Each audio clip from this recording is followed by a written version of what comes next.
would be kind of fun for you and I just to do a little mock draft here. There's something that, there's so many people out there with their mock drafts. Why wouldn't we want to have something? So I figured, you know what, top 5. And then I said, yeah, let's extend it one more just because I wanted to get to the Raiders at 6. So here's what I've got for you. I think the number 1 pick is going to be, and it's for the right reasons, probably at Tennessee, Cam Ward. I think they have to do it. He's got the Pro Bowl, the Pro Day the other day. The kid's absolutely a freak. He's probably one of the best guys in terms of reading a defense.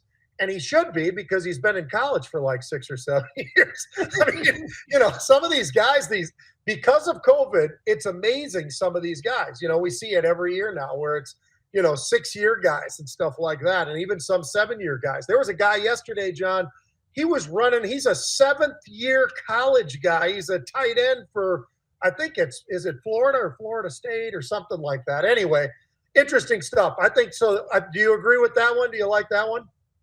I do like that one, Pete. And, they drafted Will Levis last year out of Kentucky. Yeah. A little bigger, well, maybe a lot bigger. He's 6'4", which probably means 6'5". Cam Ward's 6'2", which means he's close to 6'3", I guess. Yeah. These are pro measures, folks. But Cam Ward threw 39 touchdowns last year, Pete. Let's not say that Shedeur is in that same camp. Right. And Shedeur is a lot smaller as far as his physical body. He's hovering around 200 pounds. Cam Ward's like 220. So I like him with the Tennessee Titans, Pete. The thing I like about Cam, John, is he can run, but he doesn't run. And the reason I say I like that is it keeps him out of harm's way, number one. He's always looking downfield. I mean, you got to give him credit. He's got 87 touchdowns in his career in college. Not so bad, 11,000 yards. All right, Abdul Carter, I think, goes to Cleveland at number 2. Now, 6'3", 250 pounds, and here's why. They've gone out and they've done some things. They still lack at the quarterback position, but at least they've tried to do a little something there. And I think Myles Garrett signed that contract not only because it was massive, but he wanted to have a team that was actually a team that could compete. Well, if he's on one side of the defense and then you got Abdul Carter on the other side, I would say that's one of the most dominant defensive lines, especially these two end-type rushers mostly, that we're going to see. And Myles Garrett can play any one of those 4 spots in the front. Abdul Carter's not that far away from that either, John. So those two guys might be potentially the best 2 defensive linemen in the NFL this coming year, especially being together. I think that makes a big difference. So I like that one. Do you like that one? I like that one. I don't know how long people lay off on Travis Hunter, Pete. Right. But Travis Hunter is going to go in the top 5 picks. I'm sure you have him somewhere. You haven't told me where yet. No. But in any one of these, it could be Travis Hunter. Why? Yeah. Because he's going to be an instant all-pro D-back, assuming, of course, he stays healthy, all-pro defensive back, and you use him somewhat sparingly because it's pros, somewhat sparingly, but you could easily put him in there on offense as well. And he's a beast on both because he's such a talent. That's why he won the Heisman. So you're probably right about Abdul, but again, any one of these 5 teams that are remaining on your picks could be the one that says, Travis Hunter, he's just a once-in-a-lifetime player. Well, I think on the next one, we've got the New York Giants, and that's where I got Shedeur going to that one, John. Now, is that a great fit? Not for him, because he's going to a terrible football team that has so many things that they lack, offensively, defensively, and everything else. But you know what? Those are the teams that are usually there looking for a quarterback, and that's exactly what the Giants are doing. And I think there's a little bit of a fight within the quarterbacks on who's really the number 2 and number 3 and all the rest of it. But I think Shedeur probably gets the nod for that one. So I think he goes to the Giants. They need a quarterback. They got nothing. I mean, absolutely nothing. So I think that one's sort of a layup, and I won't even ask because I think you kind of agree with that one. Here's where I got your guy. It's the New England Patriots. Now, they've got quarterbacks, and I think they're going to probably get rid of some of them, but they aren't really totally happy with what they've got. But they've got Milton, and they've got some guys that I think can play. I think that's a good spot for Travis Hunter because he could be that guy who does everything. He could do kick returns. He could do punt returns. He could be a defensive back. He could be a wide receiver. I mean, to your point, John, this guy really can do it all. And I think it gives him at least a fighting chance. He's going to be on the field a lot. I just hope that they don't burn him out would be my biggest request is don't run this poor guy off the field because he's a hell of a football player. Yeah, I don't disagree with that, Pete. But as I already said, I think he goes somewhere in this group. And if he goes to the Patriots, that's great. If they need an offensive lineman, that kid out of Missouri, Membu or whatever, I mean, they were horrible on offensive line, and this kid blew it up at the combine. Yeah. He had the #1 broad jump among linemen, almost 9.5 feet, I think, or something like that, and the second fastest 40-yard dash at 4.9. And you get a guy like that that's 314 pounds and 6'4" or whatever. That is a solution for Mike Vrabel to have a guy like that on the O-line. Yeah, I agree with you. I mean, O-line is where you've always got to start, and everybody, they pass on certain guys. This next one I've got, John, is Mason Graham from Michigan going to Jacksonville. And everybody loves this kid. Now, I've watched a lot of sports, a lot of football games. I've seen Michigan play plenty.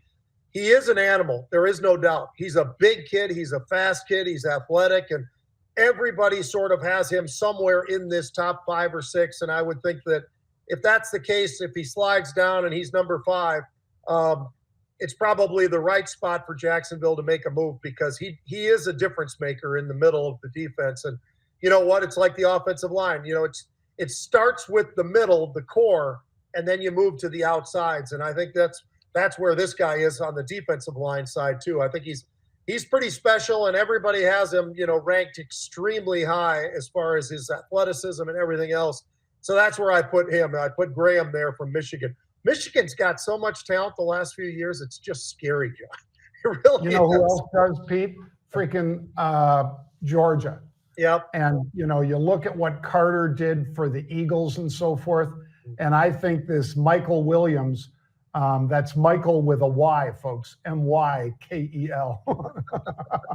But I wouldn't be chuckling if he was in the room, though, Pete, because the dude's 6'6", and he is a beast, and he is a threat.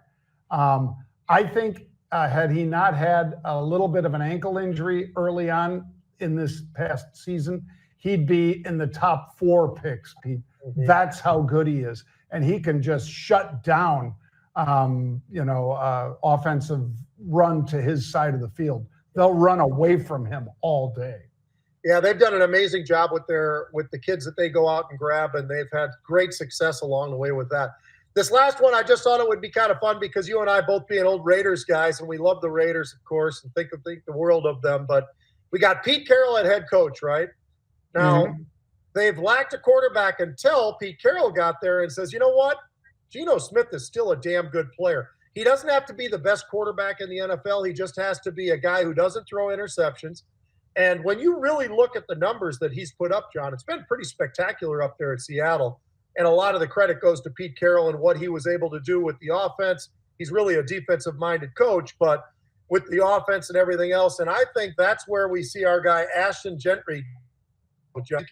When Jeanty comes out of Boise State looking a hell of a lot like Barry Sanders. So here's the lineup. You've got him at running back. You got Geno Smith at quarterback. You also have another running back who used to be with the Niners, and he went down to the Miami Dolphins for a while. But Mostert is an absolute beast of a running back as well. You got Bowers, who is a tight end who probably set just about every record a rookie tight end could set last year. Absolutely unbelievable numbers that he put up. And then you've got Devontae Adams and you got Jacoby Myers. I mean, this is a team with an offensive line. They got the quarterback now. You go out and get this running back. I think that the Raiders really have made some good moves, and you and I both love what they've done on defense, some of the guys they've kept. Not guys they had to go out and get, guys that they wanted to keep there with them. So, I don't know. We were just out in Vegas, and I was staring at the stadium, and I was just thinking to myself, this could be pretty damned interesting this year for the Raiders. They might be able to break out Pete Carroll's not going to get run off the field by too many people, John. I think this is going to be a really interesting year for the Raiders. Yeah, and quite frankly, Pete, the last head coach tried his best, but he wasn't a head coach. No. He didn't, keep the inmates in line enough and all that kind of stuff, and the record reflects it. Mm-hmm. So and he might be a great coordinator, but I don't think he's a head coach, not yet. And maybe he grows into it somewhere else. Yeah. But they gave him a chance. On the one hand, it's great to give a guy a chance. On the other hand, these players, that clock is ticking. Yep. They only have so many plays. They only have so many years. And the last thing you need is to say, okay, well, let's just see. And instead, now they got a guy that they know is a winner. Yep. In there with Pete Carroll. So, yeah, I think this is going to be a different Raiders team for sure. All right. We're going to stick we got to stick with the NFL, though, John. Real quick, I'll do this. Aaron Rodgers, what in the world is going on, right? I mean, the guy goes in there. He's there for 5-6 hours talking with the Steelers and everything like that, right? Everything goes pretty good. They walk out. Nobody's decided on anything. I mean, so – I do think, and I'm going to go out there on a limb and say, you know what, this is going to be a done deal. I don't care about what the numbers are. I don't even know if Aaron cares about the numbers. I think Aaron's sitting there as a 4-time MVP thinking, I need to get to the Super Bowl. How does he get to the Super Bowl? Well, he's got TJ Watt. He's got Hayward. He's got Fitzpatrick. They've got guys on defense. And on offense, all they did is go out and get DK Metcalf. They already had Pickens. I'll tell you, John, I think that this is a team that with Aaron Rodgers as their quarterback, and I've gone back and forth just like you have probably on what his attitude's been like. And it's mostly been pretty negative when he was with the Jets. You can understand why. They just never are committed all the way. So Steelers are committed, and Tomlin's not going to take any crap from anybody. And he wouldn't be too happy about all the social media that he does either. So I think that maybe that gets pulled back just a little bit. He'll still go on Pat McAfee, but I think that pulls back a little bit probably. And I tell you what, with Aaron Rodgers, the Steelers are in the competition with the rest of that group in the East out there. Yep. And the two best spots from the land, Pete, were the Vikings, and they made the right move, making the commitment to McCarthy. Yep. Because that was even though they might have got along. Again, the players have a limited lifespan. I know he's a young guy, but McCarthy, that is. Yeah. But does he want to sit for 2 years? Because Aaron wants to play for at least 2 more years, Pete. Mm-hmm. Assuming he stays healthy, he will. Now he's got the second best situation. Doesn't have Justin Jefferson, doesn't have some of the things that the Vikings have done to upgrade the O-line, but he does have DJ Metcalf, like you said, and Pickens. I mean, I like it. Yeah. I think that it just got to get done, and it will get done because, the ownership, the Rooneys and so forth are looking around going, okay, let's just pull the trigger and get this one done. Yep. They need a quarterback. Yeah, because you got nobody. Nobody. You don't have J.J. McCarthy behind going, hey, when's my turn, coach? Not that J.J. was complaining, but I don't think that would have worked, Pete.